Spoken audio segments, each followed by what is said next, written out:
Do we have a presentation today? I thought we had a presentation. Where's another place we had a presentation? Maybe they're not here yet.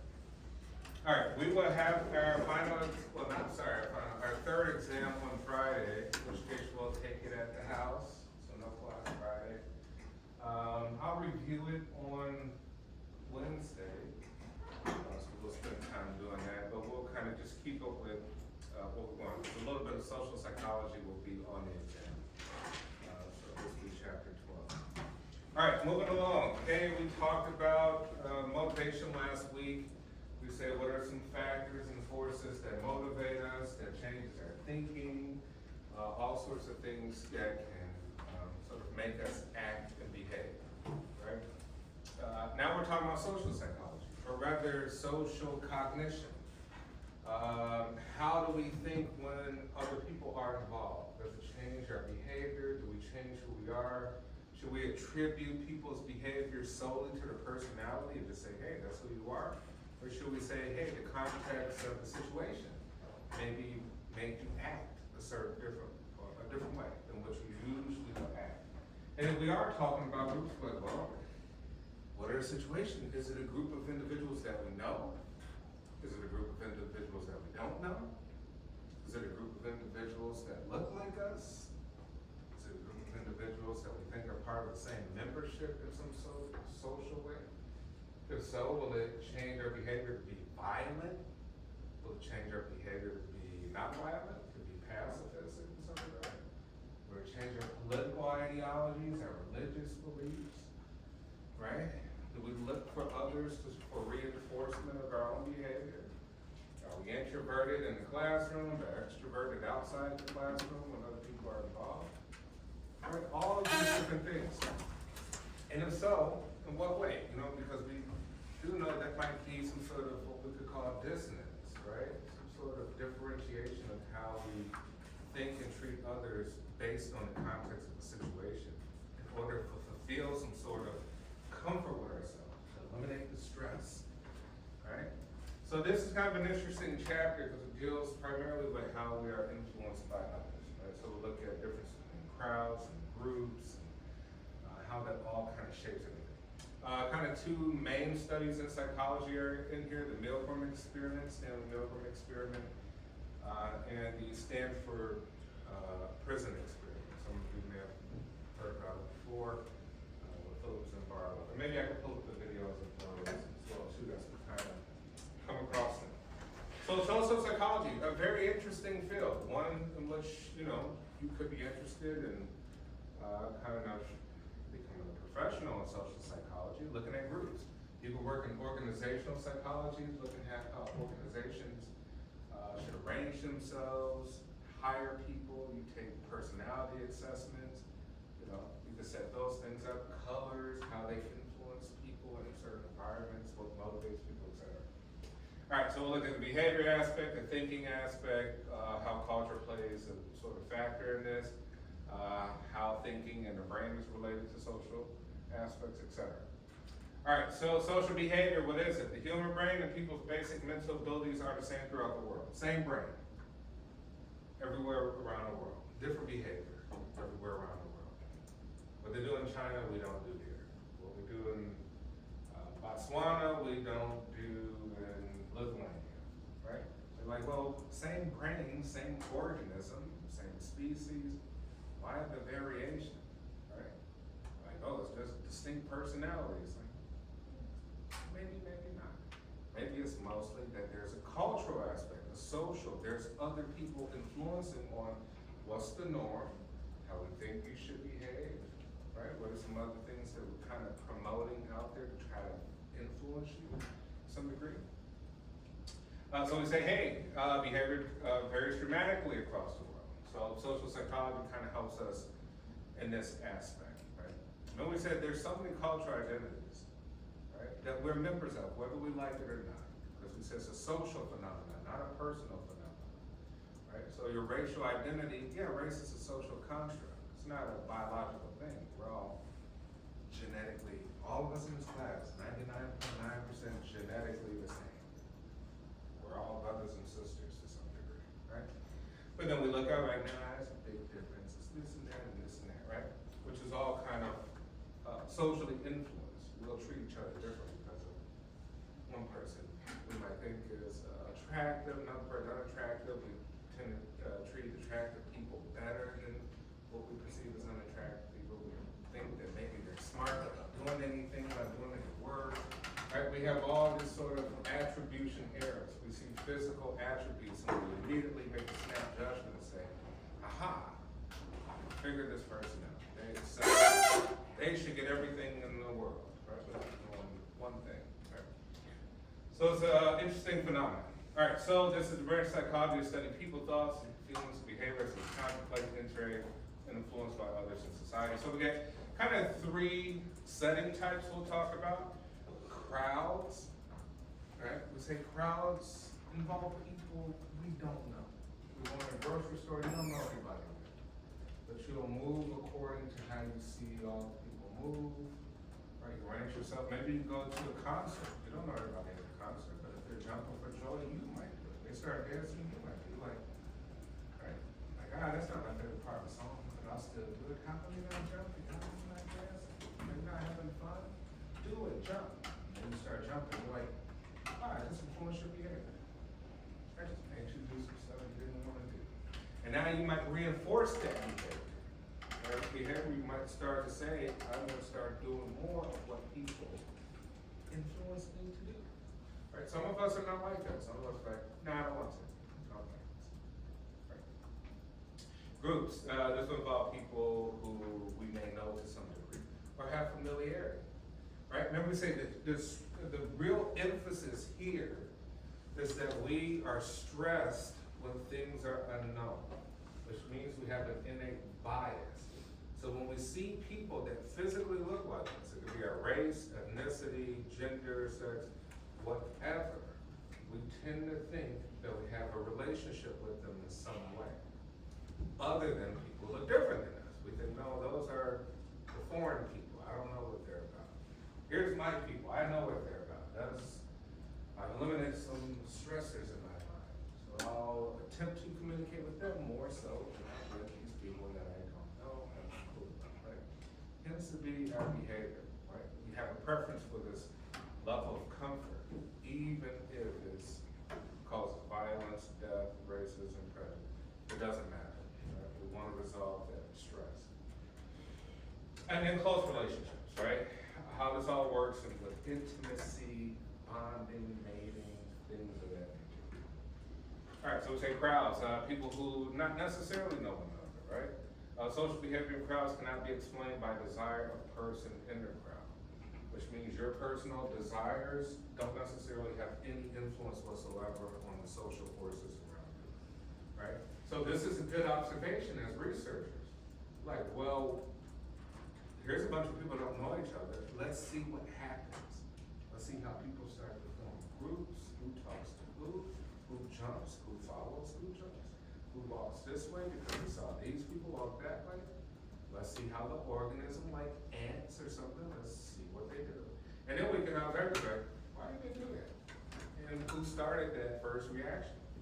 Maybe we might observe the people who started the chain reaction are leaders, social leaders. Maybe the people who just follow are subordinates. They're looking for them. Looking to see, hey, I think I don't have the answers. Other people do. Let me see what the answers do. So I can follow what they do. Right? Because I don't know. I don't gotta question myself. I'm not sure. I'm not the one. Right? And then the people who are various or have these leadership skills say, hey, I'm gonna act. I don't care what everybody's doing. I'm doing something. Follow me or not, who cares? We could relate this, think of the TikTok phenomenon, Instagram too, mostly TikTok, right? Get on there, everybody do the Kendrick Lamar dance, right? And you're like, oh man, it looks so cool, so many followers, somebody likes that, I'm gonna do it too. And there's some people that are doing it too. Why? Right? We're like, well, there's some reinforcement. I see a lot of people like people doing those sorts of things. Fun, it's cool, so right. Others may disagree. All right, so crowds are good for observational research, right? Because people don't know each other, so we can kind of examine, say, ask really good questions. Why are they moving that quick? Why are they following that quick? What's happening? Why is this happening? Physical crowd. Flow of crowd depends on rate of flow. So we say, hey, there's a factor involved. Hey, Dr. Ross, how large is the crowd? What venue are they at? What environment in which they at? What time of day is it? What's the temperature? You're like, hey, we can look at factors in there so we can study it. Here they're giving flow of crowd depends on the rate of flow of crowd as whole in space to which crowd flows. Which means that, hey, the space environment has some sort of restrictions, and there could be maybe too many people, and it causes a disaster. Here they're giving a Hodge crowding disasters, multiple, right? Who's ever hit Hodge? Do I have any Muslims in the class? Anyone has ever taken pilgrimage to Hodge? Right? Hajj is a pilgrimage to Mecca in Saudi Arabia, right? You go see the Qibla, right? You know, in Islam, this is partly where Abraham was going to sacrifice Ishmael, right? Isaac, rather. And anyway, it's a structure, so you take it during Hajj, right? But there's a lot of people who go there. So we say, hey, there's Hajj crowding disasters. Why? Like, if anything sets off in a particular environment, let's say somebody screams fire, somebody screams bomb, somebody says something, what's going to be the reaction of the crowd and why? Who's going to react in a way and why would they react in a way, right? How many people will react? How many will not react? Right? So we can study large crowds when a phenomenon happens, right? We see smoke in the background, or we see a loud scream way out in front of us. What's going on? What's happening, right? Right, there's kind of the funny take that, you know, black people have a tendency to run when we see other people running, right? Meaning that we don't wait to see what's going on, we just really indicative to whoever got quick moving, right? We kind of really prone quickly, it's like, oh, there's disasters, right? Not necessarily true. This is not necessarily true, but it's kind of just a social sort of idiom out there that is put out there, right? Like if somebody ran up, just start running. Psychology of crowd. Right, Levon in 1896 says individuals gathering into crowds become unruly and violent. Why would this happen? Why do you think there's a propensity for large crowds to tend to become unruly and violent, in spite of the nature of the crowd? In spite of whatever it is you're doing, or whatever the thing is. Why do you think that's be a thing?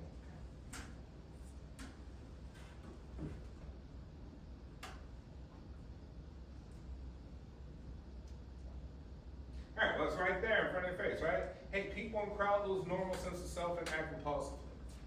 You literally kind of diluted a sense of self. So you're like, I think I can get away with stuff and not be identified. I think I'm anonymous if there's a million people.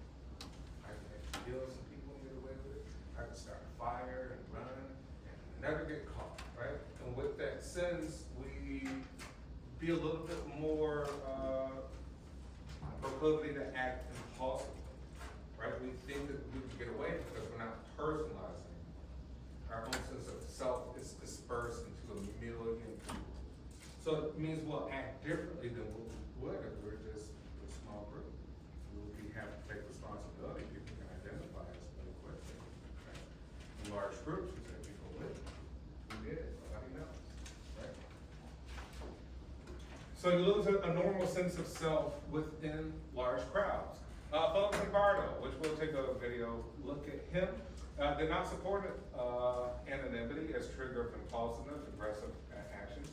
He says crowds affect behavior by defining local and social norms. So he says within any crowd, there's a phenomenon where something gets defined, even nonverbal. That there's kind of this understanding that, oh, this is the norm of behavior in this crowd. There's been some rules, some unspoken rules, some unwritten codes, behaviors, ethics, et cetera, et cetera. Right? That's what Zimbardo's thoughts on this.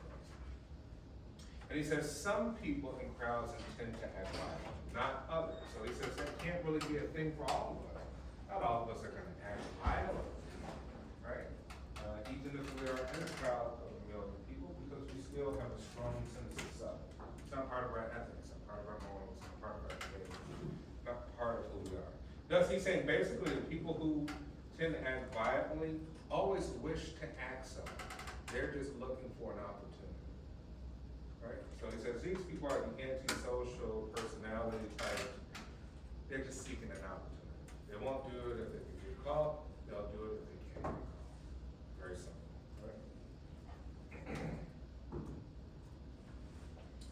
The puzzle of mob violence. In Athens, Greece, rioting erupting in 2008 after police action that resulted in the death of a teenager. So why does violence occur in crowds? Here's one possibility. The crowds cause peaceful people to become violent. We say possibility, right? Maybe. Maybe like how the context matters. Death of a teenager, we think the police did it, the authorities getting away with stuff. We have resentment and anger now towards the cops. And you know what? Let's get together a crowd so that we can express that anger in a way that we think we can kind of get away with it. Right? It might be too difficult to do that on personal business. However, another possibility is that some people enter the peaceful crowd with the intention of engaging in violence. So we always said some people may plan, say, hey, we're going to go in, we're going to wear all black, wear masks, wear a white hat, blah, blah, blah, blah.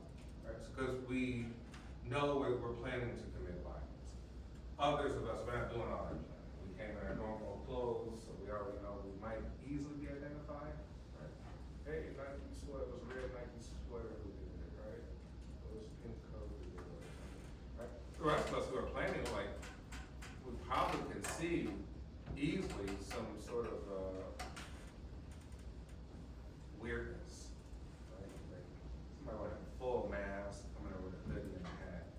You know, the police would probably pay attention to that somewhere, but others, you know, maybe not so much. So social behavior, how do we respond to disasters? We say widespread panic is rare, following instructions from authority and helping is more common. The average person tends to follow authority, right? We've been conditioned to say, here's a figure of authority, this is what I tend to follow, right? Think of even here on the university, right? There's campus police, so you could act as crazy as you want to act, you know you'll probably get arrested or call local forest police, you know you're not gonna get away with it, right? So therefore you're like, hey, there's not too many people doing some crazy stuff, you know, they're not gonna get away with it, very simple, right? So they're looking for guidance and authority on how to act, and it will change your behavior, right? Helping is more common to a degree, right? Hey, old ladies getting beat up by somebody, let's all pull up our phones and take it. Like, hey, I wasn't gonna help her? That's not my fight, I don't wanna get that, I don't know if we got a gun or not, I don't know. It's all just recorded, but I don't put it on. Right, you're like, hey, that might even be more common so now, but it depends, that may depend on the person.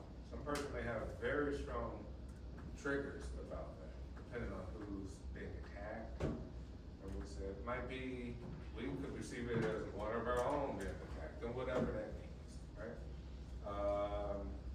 You can see a older person right now, that looks like my grandma, I'm not letting them fly, right? Something will trigger in us, maybe to help people out there. But we say a few factors matter. How many people are out there? What's the environment in which this event occurred, right? In most cases now, you do see people just pulling out the phone recording, and they see atrocious things happening. Somebody possibly being killed in some way, and they're just bystander effect, right? Why? Because you think somebody else would do it. So we say the effect on the social crowd, you're like, man, it's a lot of people, I think somebody else would jump in and risk their life. I'm just scared. Somebody else would do it. I'm just pull out my phone. Right? And then when you look on the news, a person got killed. Now you feel guilty because you didn't do anything about it, right? The social environment made you either more empowered to some degree, or if you're just thinking that somebody else will jump in. Crowds united by disaster develop a sense of shared identity. On the flip side, we had 9/11, and most of you probably were not even, anybody born? Anybody born before 9/11? Right? I remember 9/11 like yesterday, and I think if you are of a certain age, you'll never go away. It's literally like implanted in my mind. Because literally imagine if you woke up, you drove outside, and you saw the Sears Tower like, on fire about to collapse. Right? Hand back, work. Yeah, just like that. Right? You know, so, yeah, it was great. And then if you ever been to New York and seen these buildings in real life, you're like, there's no way. It's impossible. These buildings were 2 Sears Towers next to each other. Right? 110 stories. So you just thought this is impossible.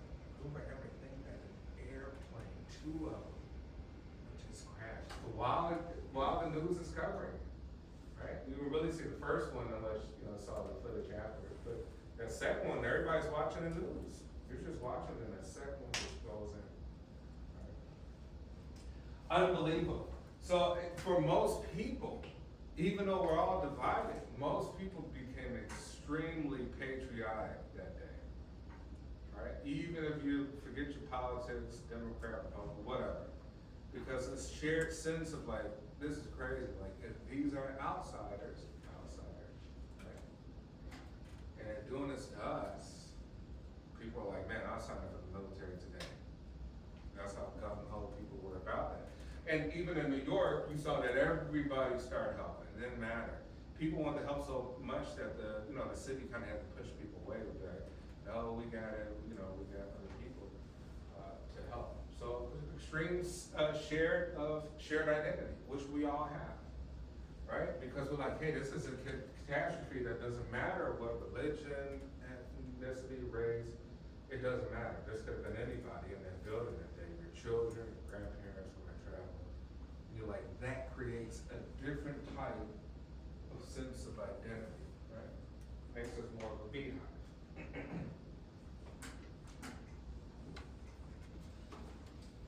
All right, groups. We say groups are different. Collection of people who know and communicate with each other, have distinctive roles, such as a group leader, and may work together towards a common goal, right? So to say, yeah, I'll put you in the groups of 4. Immediately, someone might say, hey, I think you should kind of put everything together. You seem more like the type of a leader or speaker. Right? Somebody's like, hey, I think you should do the research part. I'm good at that. The people start to bond together, talk, and they figure it out. Right? They get to know each other because you're students. You already know each other to some degree. You may not talk to one another, but you know. Right? You say, knowing is comfort. And then you get excited because you get to know more information. And then I get the emails. Never fails. Oh man, such and such didn't do nothing for the group. I emailed them like 5 times. They never responded. They like did 1 bullet point. It's unfair, right? It never fails. Not all groups, but that's why I tend to make the groups smaller from now on. I'm making groups into 2 people. Like it's when you do 4, higher probability that there be conflict, right? Somebody didn't respond, then emails, somebody don't care, or something, whatever the situation.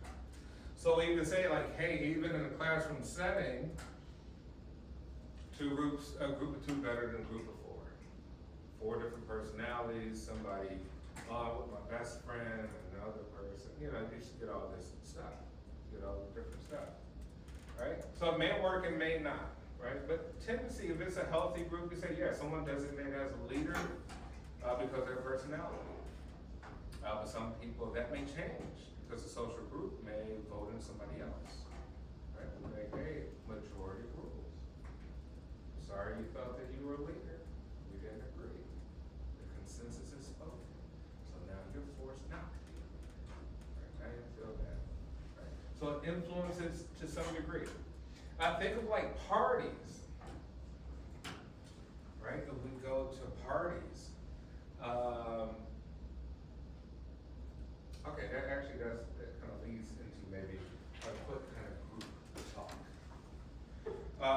Hey, tell me how the social aspect of a party changes behavior.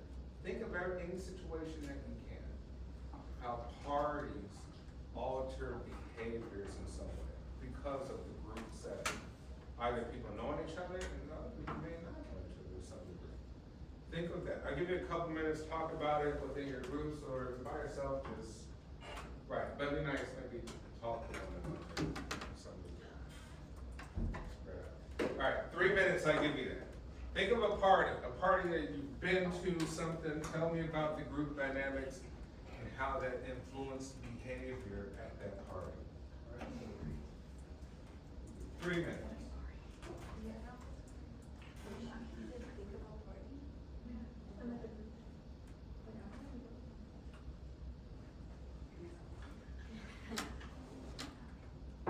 Here's another one you could throw in there, might make it easy. Think about high school, right? Think about the cliques at high school. How did it influence your behavior? If you want to, or others, maybe, you know. I know the class, you kind of struggle sometimes. You're like, oh, Dr. Ross, don't ask personal information. I really don't want to say this person. But at the same time, think of maybe how it's influenced behavior that you've observed, or if you're willing to share your own behavior. So either parties or high school with the groups and cliques at high school.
Okay, what thoughts? Throw them out there. What do we think? Heard some chatter. What was the chatter about? What do you think? Parties, high school? Raise your hand.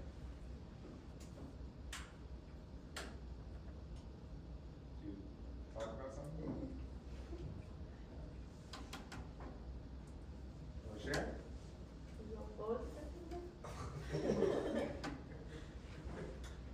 Okay, moving along. Moving along, all right? We say, hey, you know what?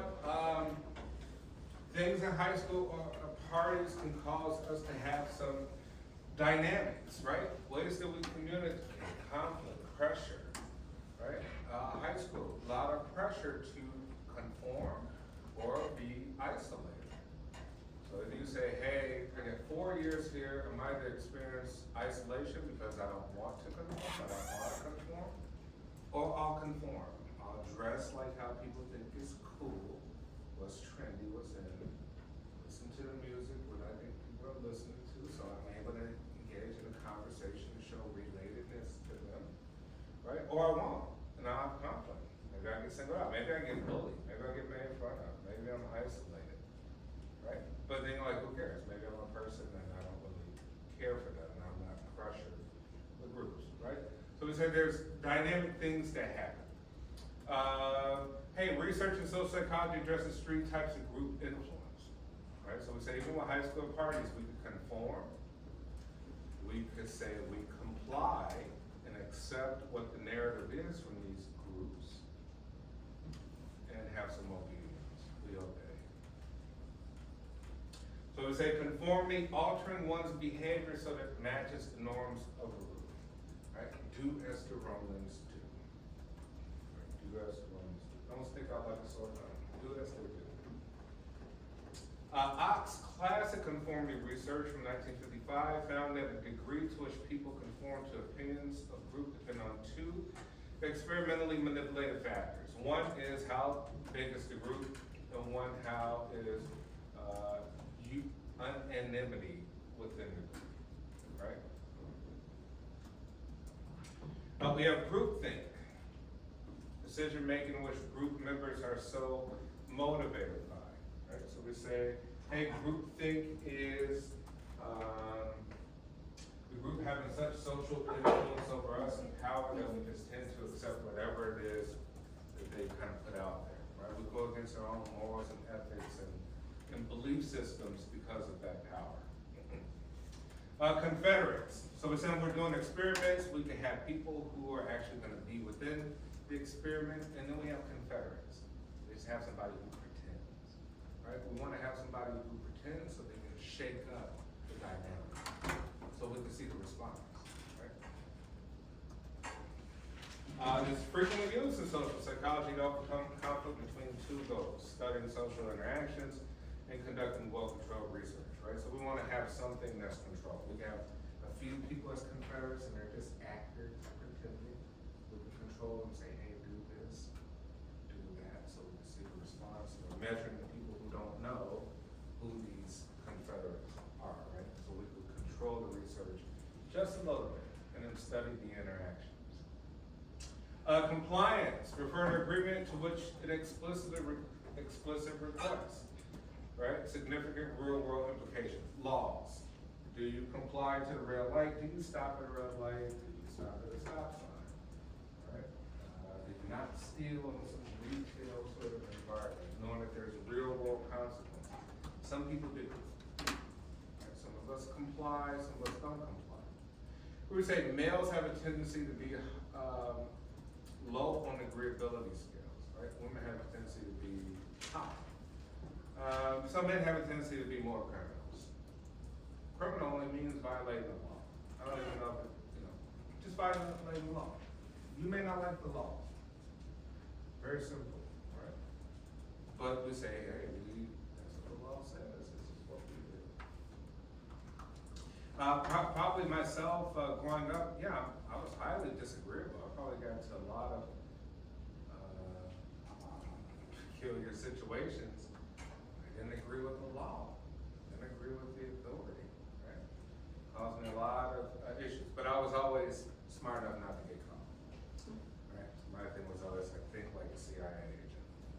If you're gonna do some criminal behavior. And when we say criminal behavior, it's just against the law. I mean, the law's right?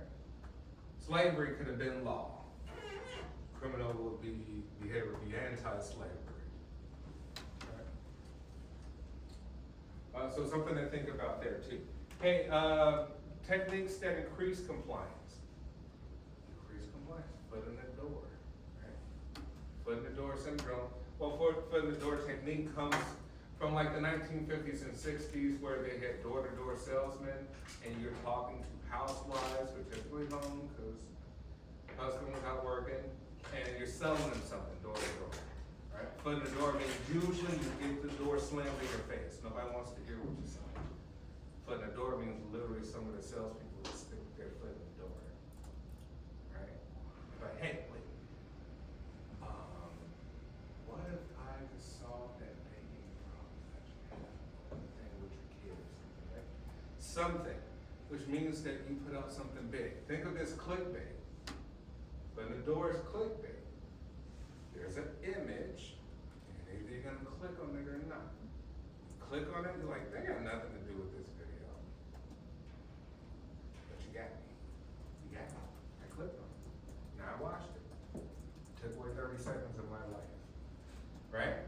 And that's, you really pay attention, like that is very much a social phenomenon. Pay attention, you go on TikTok, Instagram, usually what they're putting as images is something weird. I would say kind of hypersexual now. You're using some sort of, you're like, wait, what is that? And then you go click on it. Right? And under the video, but that's what they're getting people now. It tends to be the trend now. So just pay attention. but usually it's something random, exaggerated, something out there to get you to click on it. It's the image, right? It's the foot in the door. And now maybe they make you listen to it. You're like, oh, okay, thanks. I watched the video, I might be interested. Maybe I'll buy that thing now. I wasn't gonna buy it before. Now I will. You got it, right? You've increased compliance with the person. Right? Techniques. Great marketing techniques too. Disrupt and then reframe. Oh my gosh, don't buy that. You know how much they're selling that to you for? They're selling that to you for 4,000 cents. Like, wow, 4,000 cents? Like, yeah, I'm only selling it for 40 bucks. Okay. Isn't that $40? Yes, right? So you say, hey, you disrupt, you cause confusion, and then you reframe it positive in the same way, or a different way, right? You try to see that there's a value. You make the person feel like, oh, right, there's some value here, right? Which we done all the time. Here's another one. I give you 3 minutes within your groups or by yourself. Think of a technique other than what I just stated where people do that now, whether it be social media, anything. Or you feel people throw the disrupt and then they reframe it to try to get you or entice you and influence your behavior. I give you 2 minutes to think about that. Let's see what you come up with. Think of some stuff. Probably easy, just think of social media. Or politics or something within the media itself.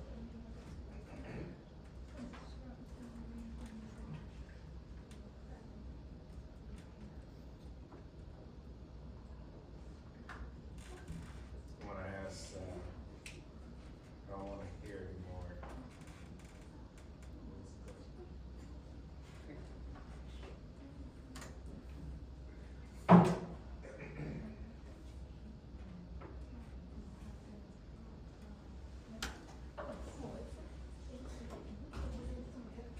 Right? You're like, who can think of a situation?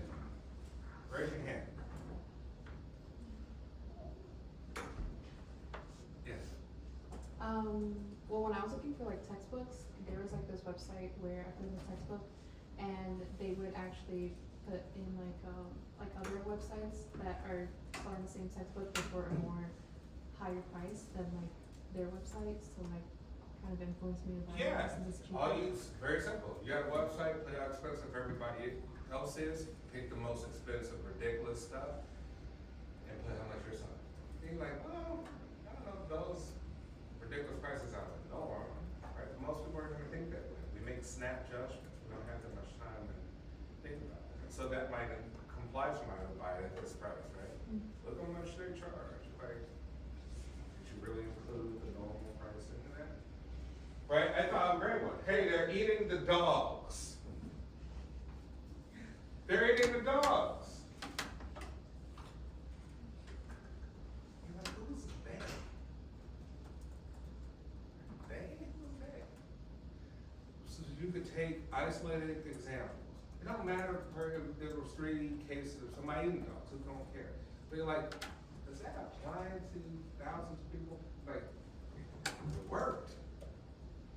News says, oh, we can make $1 billion off running this story for 4 days, a couple weeks. Get the sponsors. Right? So the news says keep going. They don't care what you think. They don't care. They're there to make money. They're there to put out things to talk about. Right? So it works and it got everybody engaging on the topic of whatever, migrants or outsiders. Or that's the play, right? Disrupt. Throw out something crazy to get people to pay attention, and then you can start to talk about whatever it is you want to talk about. Yes? Like, sometimes website will give you like a lower price, and they'll say like, oh yeah, this is like 30% off. And then, especially like on Black Friday, and then it's like, after Black Friday, it's like $5 difference or something. Yeah. Yeah, like Black Friday is an awesome example of that. You're like, dude, you're not really, they're not really giving you discounted stuff. That stuff that's just been there forever, right? And compared to the prices, you're like, yeah, that's what it maybe normally even sell by, right? But they kind of get rid of stuff that's not the greatest stuff, right? to a degree. Okay, sign or not sign?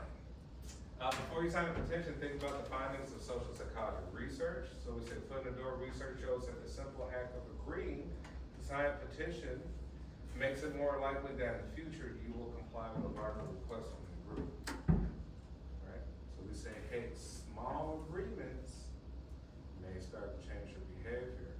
And now you got a whole new political ideology. Because you, when we said those tiny reinforcements, right? You comply, and now you tend to comply with a larger group.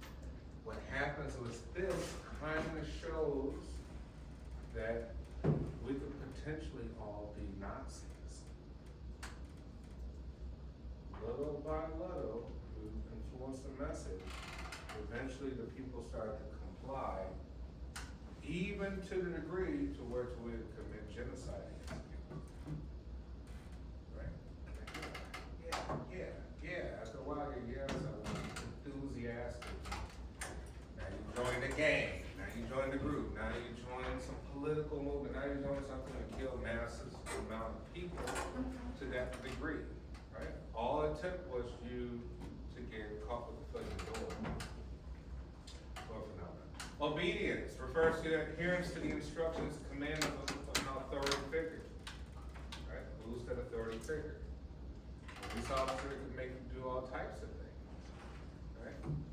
I don't know if that person within their rights or some of the things that we request, but we may comply. Research. Right? Influenced by hosts of 20th century genocides and age of extremes. The classic include Milgram classic experiment. People will obey authorities even when ordered to harm people, even in an experiment setting. It means either we're going to do a survey, some other experiment, some focus group, we can get people to do some stuff if we show that we're an authority figure. Real authority figures have greater power to induce obedience. So quickly we'll look at the Milgram classic experiment. We won't get to the Stanford today. So let's see what happened with Milgram. A decade earlier, psychologist Stanley Milgram had also looked at how we respond to authority. In order to understand how people were induced to obey unjust regimes and participate in atrocities such as the Holocaust, he set up an experiment. Volunteers were told they were taking part in scientific research to improve memory. You won't know and tell me what to do is which foot. Teacher, where? Set on the screen, the teacher would ask the learner questions in a word game and administer an electric shock when the answer was incorrect. He was told to increase the voltage with each wrong answer. Cloud, horse, rock, house. Answer. Wrong. 150 volts. Answer, horse. It's not that's all. Get me out of here. Get me out of here, please. Continue, please. Go right ahead. The experiment requires you to continue, teacher. Please continue. Participants didn't know that the learner was really an actor, and the so-called shocks harmless. Yeah, I got a shot. 180 volts.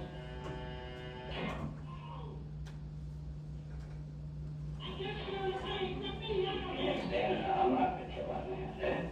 Who's gonna take responsibility for anything that happens to that gentleman? I'm responsible for anything that happens here. Continue, please. Alright, next was slow. Walk, dance, truck, music. Two-thirds of volunteers were prepared to administer a potentially fatal electric shock when encouraged to do so by what they perceived as a legitimate authority figure, in this case, a man in a white coat. 375 volts. I think sometimes that's blowing it. I'll get no answer. He was hollering a less voltage. Can you check in and see if he's alright, please? Milgram's findings horrified America. They showed that decent American citizens were as capable of committing acts against their conscience as the Germans had been under the Nazis. All right, this goes to show you, right? We have a tendency to obey quote unquote authority. And the interesting about that, he says the experiment requires you, not me. I don't require you to administer the shot. The experiment. right? We said the experiment in us would be some sort of big abstract thing, some sort of righteous thing to do, right? Based on what this authority figure said. So basically, if you have an idea, an ideology, you can always say it is about the ideology and not you. You can convince more people to agree with it about the ideology than if you say it's about you. So all you gotta do is come up with a unique ideology, right? Even in politics, we say come up with a tagline. The tagline is permanent. Barack Obama's is change. Change. Change. Like, whoa, powerful. Yeah, we want change. Nobody really knows what that is. Change what I want, right? Or Trump is make America great again, right? And that's just a concept, right? Yeah, that's not about me, it's about America. Make it great again, right? Another president, right? It doesn't matter who's president or the ideology, but I'm saying it makes more sense to promote the ideology than yourself, right? It's more effective. People will eat it up all the time, right? Okay, all right. That is it for today. Wednesday, I think we got another presentation, and we'll have our exam review on Wednesday.